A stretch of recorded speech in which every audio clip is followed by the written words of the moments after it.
Well, thank you very much for everyone giving up the time today. The Communications, Energy, and Paper Workers Union has just completed a lobby of some 20 MPs to raise our concern around the XL pipeline.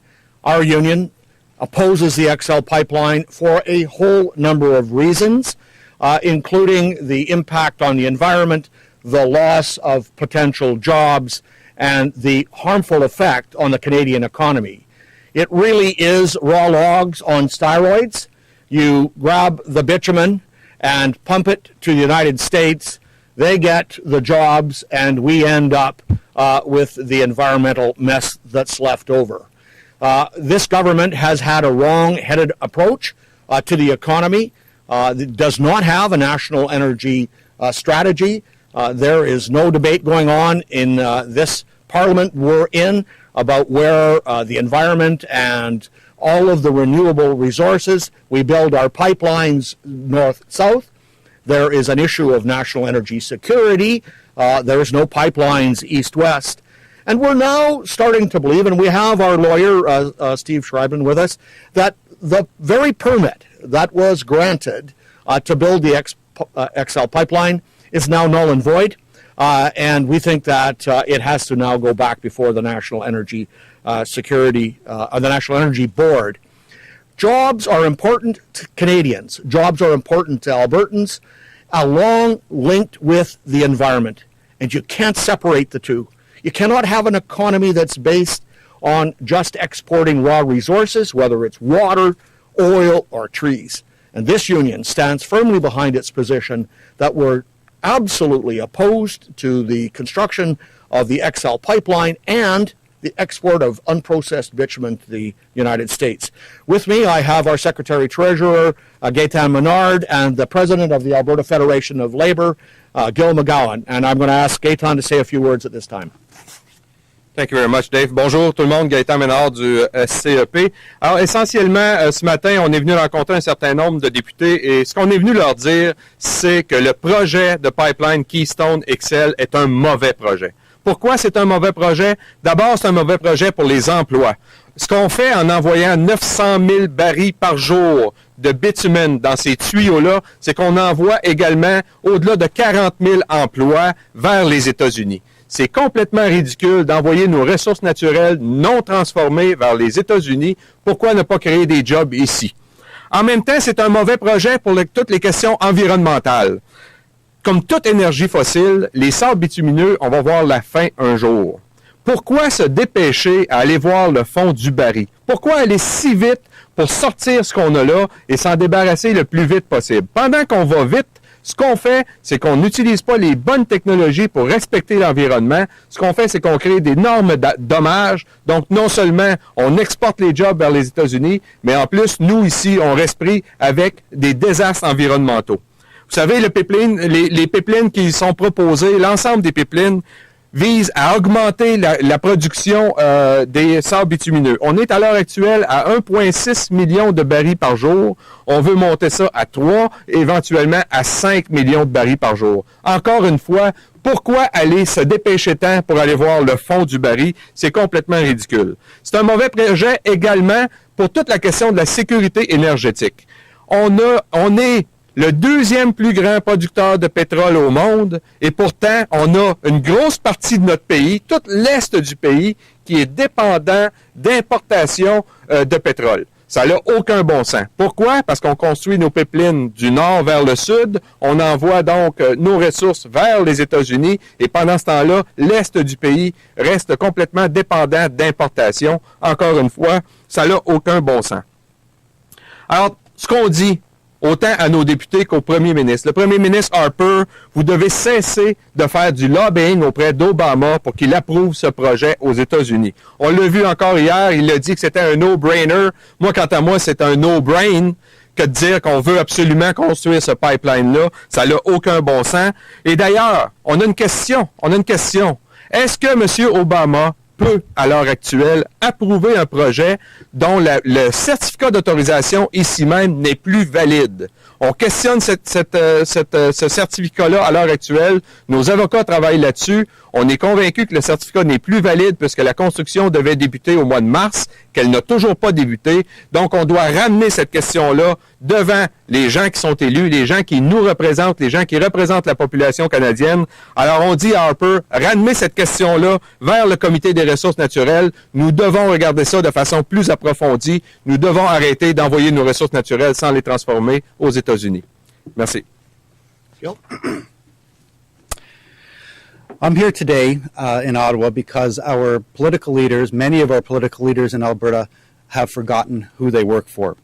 Poll after poll conducted in Alberta makes it clear that Albertans support the idea of moving up the value ladder, adding value to our resources instead of exploiting them, exporting them to the United States.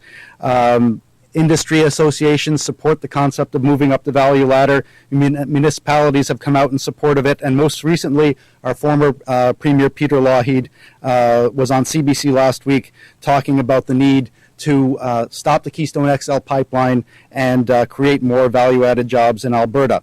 But despite this emerging consensus in support of more value-added production in Alberta and in opposition to the construction of the Keystone XL pipeline, our politicians in Alberta, members of our provincial government, have instead transformed themselves from public officials into little more than salespeople for a pipeline company. So over the last year and a half, we've watched in frustration as our Energy Minister, Ron Leipert, our Washington envoy, Gary Marr, who is on deck to become our next Premier, our current Premier, Ed Stelmach, all have made trips down to the United States, and they've been going down there to lobby in support of the idea of approving the Keystone Pipeline.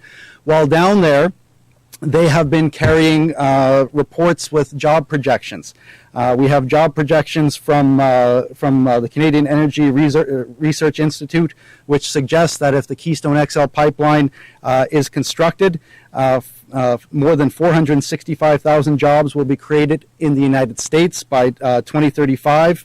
There's a report commissioned by the American Petroleum Institute that suggests that 270,000 jobs will be created south of the border if the Keystone XL pipeline proceeds.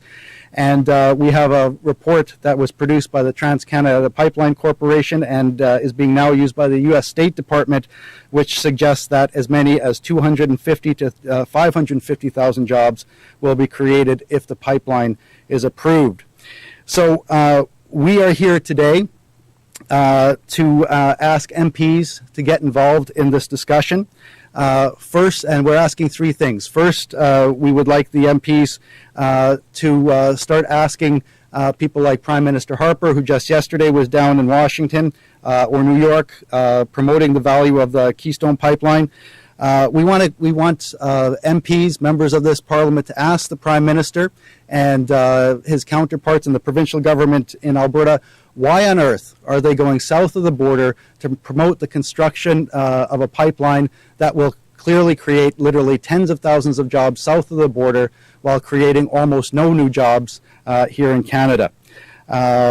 Related to that, once those questions have been asked, we'd like the MPs to start putting pressure on this government to do what they should have and stop this pipeline before more jobs are lost to the United States. Second, we are asking MPs to take a look at our national regulator, the National Energy Board, which has approved the Keystone Pipeline. This is the third bitumen export pipeline that has been approved by this board. It's time for this board to start considering issues of the public interest before they approve pipelines. And we'd like the Parliament, as the body that the NEB responds to start demanding that the public interest be put before corporate interest when approving these pipelines. Finally, we're asking MPs to demand that Canada and the federal government work with the provinces to create a national energy strategy that puts the interests of ordinary working Canadians before the narrow interests of corporations. There is a sense of urgency here.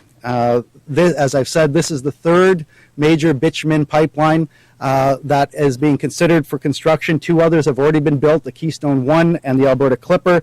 If this third pipeline is built, we are convinced that there will be the capacity to export all the expected added capacity coming from the oil sands over the next 15 years. Every single new drop of production, they'll have the capacity to send it south of the border, leaving nothing here to create jobs in upgrading or refining. So in conclusion, I'll just say what I shared with the MPs this morning.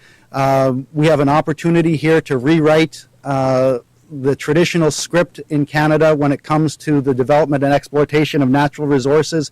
For too long, we have been hewers of wood and drawers of water. If we want to change that script, if we want to move up the value ladder, create jobs for Canadians, and guarantee a more prosperous energy future for our country, we have to do a number of things. But the first thing that we need to do is stop this pipeline from proceeding. Thank you, Gil. Any questions from the media? Which workers exactly do you guys represent? Do you guys represent the workers who are in the oil patch, who are in Fort McMurray, actually in Alberta? Which oil workers do you guys represent? All of the above. The gentleman sitting in front of you is from the Suncor upgrader in Fort McMurray. So we represent upgrader workers, construction workers, maintenance workers, cleaners, a whole number of people that work right in Fort McMurray and the surrounding area. So the whole cadre of workers in what is incorrectly known as the oil sands. You say incorrectly known? Yes, because there's no oil in the oil sands and there's no tar in the tar sands. What there is bitumen. And bitumen is a natural recurring resource that has to be upgraded. It has to be chemically upgraded in a upgrader, and then it creates oil, and then it gets refined. And it's a synthetic oil. So what the pipeline is doing is just proposing to dig up the bitumen and haul it straight to Houston. The Americans get the jobs, and we get stuck with a rotten environment. So I'm clear. So you guys represent the workers then who would upgrade this sort of thing, not who actually takes the oil or the bitumen out of the ground? We do that too. We represent the miners, the upgraders, and downstream the refiners. So we represent the whole cadre. And, of course, maintenance and construction workers. And they're all opposed to this? We had a policy to oppose the XL pipeline at our convention. 1,500 delegates was unanimous. Also, just so I'm clear again, I thought bitumen was the consistency of peanut butter. I thought this was that worse than that stuff. Well, how does that fit? Talk to me like I'm 6. How does that fit down a pipeline? Well, first they'll either melt it with steam and draw it out of the ground, so in situ, or they dig it up and mine it, take the sand out of it, and then mix it with a diluent. Could be kerosene, could be anything, to make it into a slurry. Put it in the pipeline, and down she goes. There's already 2 pipelines that are working right now? Yes. Hasn't the economy continued to improve in Alberta, even though those 2 pipelines are working? We're not saying that there's not going to be economic benefit from building the pipeline. There'll be construction workers, and there may be either people that work in the extraction and the cleaning, but the vast majority of those jobs, the numbers are in the upgrading and refining. And it takes their numbers less than 30 people to run the whole XL pipeline end to end to end. And we're by, our numbers that are calculated by economists is in the neighborhood, just for this pipeline, in the neighborhood of 50,000 jobs, lost opportunity. The Americans, as Gil said, will get somewhere between 200,000 to 500,000 jobs out of this. So it's not good for Canada. 200,000 to 500,000 jobs? That's what they're saying, yeah. Anybody else have questions? I don't want to dominate. Go ahead. Can you expand on what you mentioned about the validity of the permit for the pipeline? I'm not a lawyer, and after you can talk to Steve, but our understanding that the permit expired in March, if there was no construction. There has been no construction on the pipeline, and it is our understanding that is expired. And so the question that Brother Menard raised first is, how does Obama approve something that doesn't have regulatory authority in a foreign country? And the other is, we believe it has to go back to the National Energy Board for review. My hope would be that the Prime Minister would do the right thing this time and actually bring it into the House of Commons and let the light shine on this debate. It doesn't sound as though, as you mentioned, I mean, whoever said yesterday that the Keystone is a bit of a no-brainer. It doesn't sound as though they're willing to backtrack on this at all. What is the next recourse apart from a peace bringing up in the House? I mean, it's kind of up to the State Department now. We were holding all those talks and everything to approve it, is it not? I think that the citizens of Canada can put pressure on the government to tell them to reverse it. And we're going to be joining a protest here on Parliament Hill on Monday. We have been fighting this fight long before anyone else. 5 years we've been at this. We're not stopping. We'll take any ally we can. And I think Canadians are smart. Quebecers are smart. Albertans are smart. They're going to say, wait a minute here. This isn't right. It's not good for Canada. It's not good for the economy. It's certainly not good for the environment. You mentioned Quebecers are smart. What role is Quebec playing in this? Well, what's happened is there is no pipeline in Canada from where the oil is, Alberta and Saskatchewan, to Ontario or Quebec. So the oil has to go through the United States to come back into Canada. But what's really happening now, because the refining capacity has disappeared in Quebec, or is disappearing, Ontario and Quebec relies on foreign exports or imports of oil pumped into from Venezuela, from the North Shore. So we don't have any national energy security. Mr. Harper says he's interested in the United States energy security. What about ours? I mean, one of these days we're going to wake up in Ontario and Quebec, which has the odd chilly day, and whoops, we got no gas, we got no oil, and we can't supply our own country. So you'd like a pipeline then across the country to Quebec and Ontario and have them refine this bitumen there? We would like to have not only a pipeline that supplies feedstock to the refineries in Ontario and Quebec, but what about hydroelectric power? It doesn't go east-west either. It goes north-south. So you can't get the power of Manitoba to Alberta, to Ontario. This whole country, under the previous regimes, has built its national energy future on a north-south and no east-west. He wants national energy security. What about us in Canada? Just on that point about the national energy policy, did the premiers, the energy ministers of the provinces had a meeting in Canada since this summer. They basically concluded that national energy policy should really focus on exporting to foreign markets, particularly in the east. We have another pipeline coming up in the north part of BC.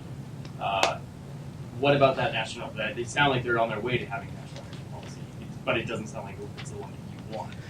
When you say you're right. The oil companies have their view of what Canada's. I said the premier, like the energy minister. It is the same thing. You got it right. Whether it's the energy ministers or it's the oil companies, you're one voice. They're talking about what's good for the oil companies, not what's good for Canadians, Albertans. There is no strategy to look at Canada's energy future. So how do you deal with the whole issue of Kyoto, where do renewables fit in, what happens to the whole issue of our carbon footprint, the environment, if we don't have a national strategy? If our whole strategy, build big pipe, push it to the southern states.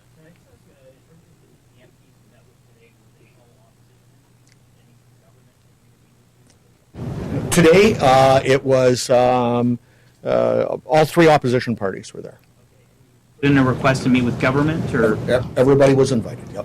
okay? We've been at this for 5 years. We've tried ministers, the prime minister. We've tried every trick, and we haven't got anybody's attention. We think the courts were wrong-headed in denying our applications. We know the National Energy Board.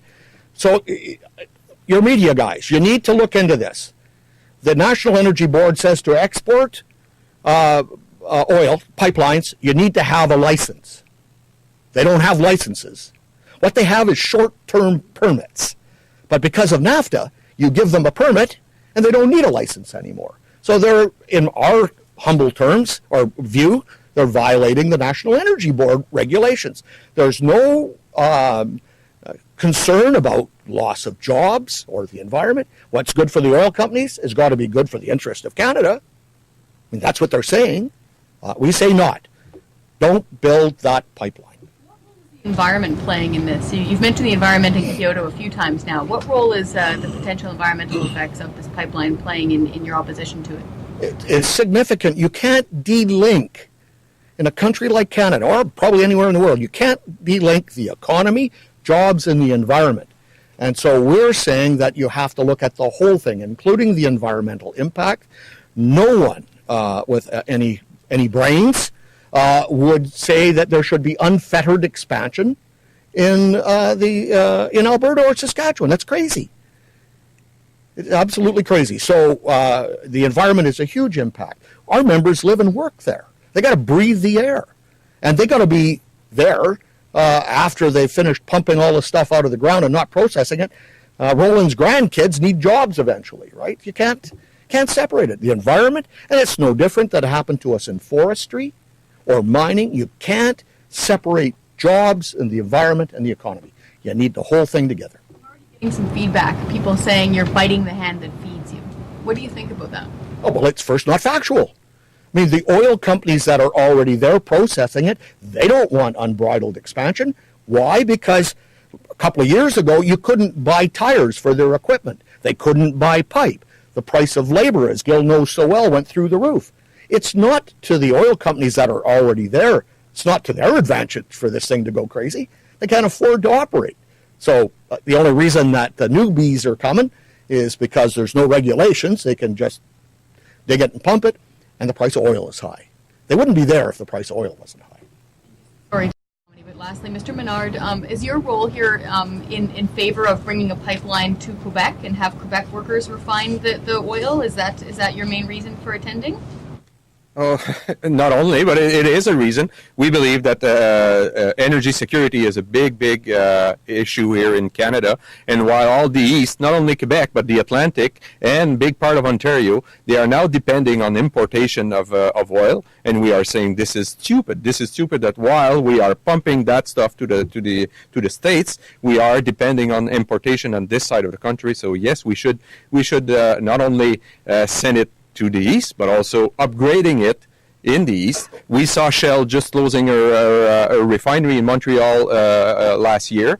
We are losing lots of very good jobs in Montreal right now. Not only losing good jobs, but losing the capacity to have a real petrochemical industry in Montreal. We used to have one. We first lost Petromont, now Shell, and it's kind of disappearing while it was very important for Montreal workers. So yes, it's important that we not only energy security, but also for jobs in the east.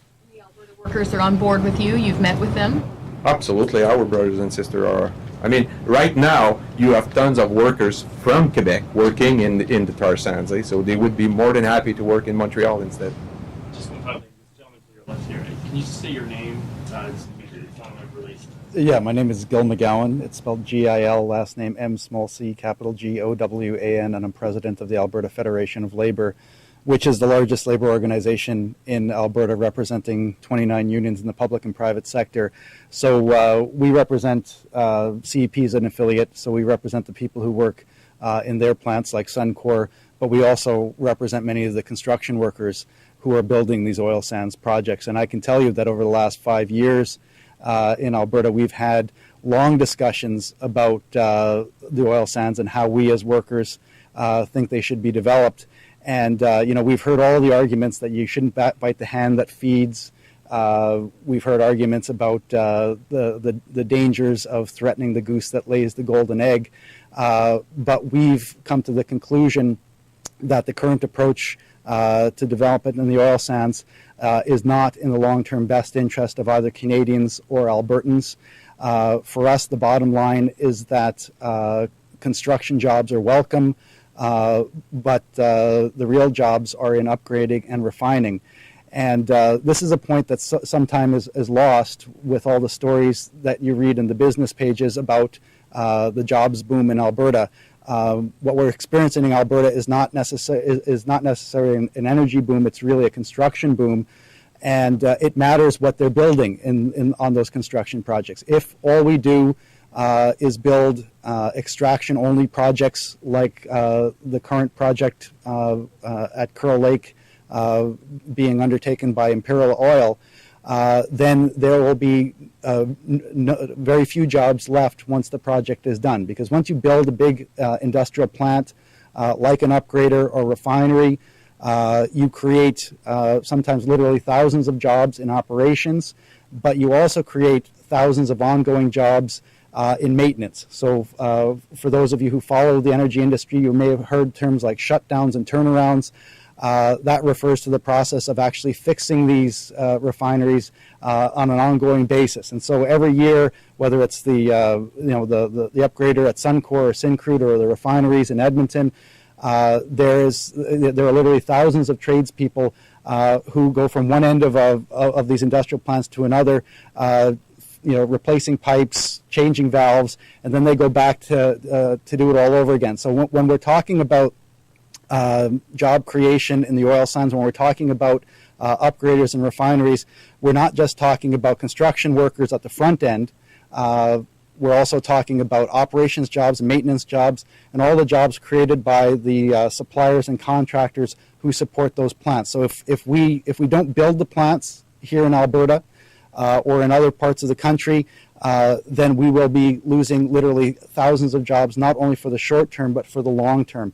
The other final thing I'll mention about job creation in Alberta is that even when it comes to the front-end construction jobs, more jobs are created in construction when developers choose to build upgraders and refineries because they're much more complicated, capital-intensive projects. And just as an example, to illustrate this point, the largest oil sands project of the last generation before the global economic recession in 2008 was a project called Horizon, developed by a company called Canadian Natural Resources Limited, and it included the construction of an upgrader. And at its peak, there were about 7,000 tradespeople working on that project to build the upgrader. That compares to the current situation where our biggest oil sands project that's underway is, as I said, the Curl Lake project being developed by Imperial Oil. It is an extraction-only project without an upgrader, and at its peak it will only employ between 2,500 and 3,000. So the difference in the number of people who are employed on construction is significant. But the numbers are even more dramatic when you look at long-term employment, what's going to leave behind. And as an Albertan, I'm profoundly worried that if all we build is extraction-only projects, once the construction phase is done, all we're going to be left with is a pipeline sucking our resources south of the border and no jobs for future generations. If it were pumping down refined oil that we refined up here? Yeah, Alberta is an export economy, and so we support the idea of exporting our resources to markets like the United States, but we think it matters a lot what exactly we're exporting and what's going down those pipelines. So instead of exporting raw bitumen, we feel very strongly that we should be exporting things like gasoline, jet fuel, diesel, but without clear direction from the federal and provincial governments, without export regulations, we know what those pipelines are going to be used for, and it's going to be to use export raw bitumen, and with it literally tens of thousands of potential jobs from Canada. And from our perspective, that is an irresponsible approach to the development of an incredibly valuable resource. Sir, as an Albertan and someone who works in this industry, what do you think about the ongoing controversy over the ethical oil ads that are targeting Saudi Arabia and promoting Albertan oil as an ethical alternative to Saudi Arabian oil? Well, I think there's something to be said about where the oil comes from. I think that it is appropriate to make the argument that the Americans should look to Canada first for their energy needs.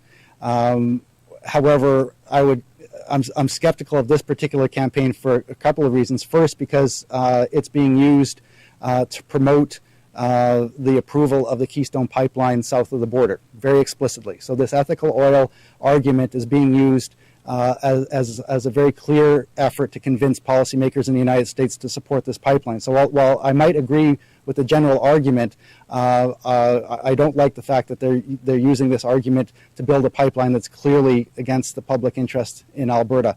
The other thing that I'll say is that when it comes to exporting to the United States, I think the bottom line, as developers and marketers of oil resources, we should understand that what Americans really want is energy in general and products like gasoline and diesel in particular. If that's what they want, let's give that to them instead of the raw bitumen, the cheapest and rawest product that we have. I saw you shaking your head. Yeah, I'm always cautious. I think it has racist overtones. I don't like it. I think it's a cheap, inappropriate approach to do exactly what Gil said. Oil workers, whether they work in North Africa or in Chile or Venezuela, are oil workers. And, it's like, it was only a few years ago that Saudi Arabia was a savior of the world, right? The Iraq War, and look how great they are. They're defending the supply of oil in the world, and all of a sudden now they're unethical. Yeah, doesn't sit well with me. Any thoughts on that? Well, I think, as I said, that it's sure that tar sands are environmentally impacting. There's a huge impact on the environment in Alberta. We can improve that. And the way to improve that is not to say, let's dig it faster and let's send it faster to the States. That's the point of view I have on this. Take our time. Yes, we will continue to, as long as there'll be some oil there, there'll be somebody to take it out. Let's make sure that we take it out properly in the future. Let's improve that instead of going faster and sending it faster to the States and seeing the bottom of the barrel faster. Great. Thank you very much. Appreciate all of your time.